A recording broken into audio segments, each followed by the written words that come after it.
President Museveni asinkanya ababaka ba Kabondo ka NRM ku office ya Prime Minister mu Kampala n'abasaba okugira nga bayimiriza ebbago ly'etteeka erirungamye okukola sukaali n'okulima ebikajjo. Abategeeza nti waliwo obwetaavu okusooka okwekenneenya ebbago lino n'okwebuuza abakwatibwako ku nsonga eno batuuke ku nzikiziganya ku nsonga ezitali zimu. My advice is that let's postpone this bill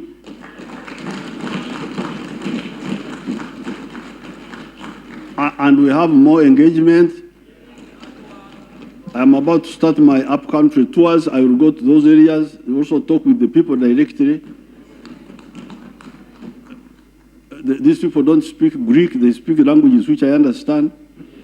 So there's no way I can fail to discuss with them and we'll get a good solution.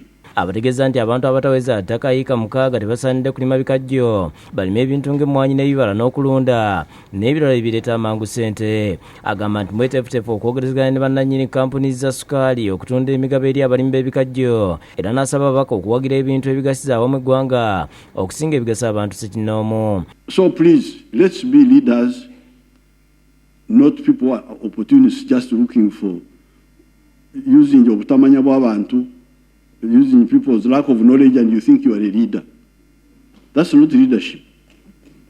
Leadership means showing people what they don't see. Bano oluvannyuma bagenze mu Paalamenti, Ruth Nankabirwa nampala wa gavumenti ng'ayanjudde okusaba kuno eri Paalamenti bw'asibe gavumenti eweebwa omwezi gumu amyuka Sipiika Jacob Oulanyah kyakkiriza.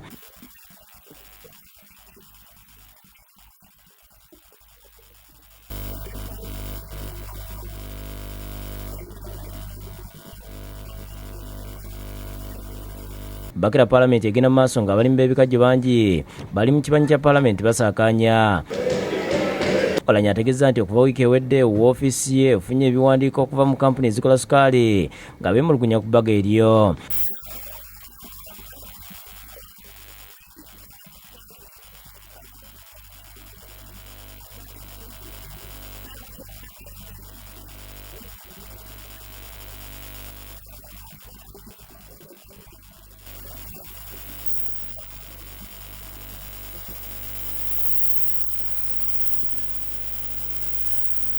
Paalamenti yayise ebbago lya sukaali mu mwezi gwa 11 mu mwaka wa 2016 mu kaweefube okutereeza ebyobulimi bw'ebikajjo ne sukaali. Pulezidenti yasooka n'agaana okussa omukono ku bbago lino olw'obutabeera mu nkola ya zoningi.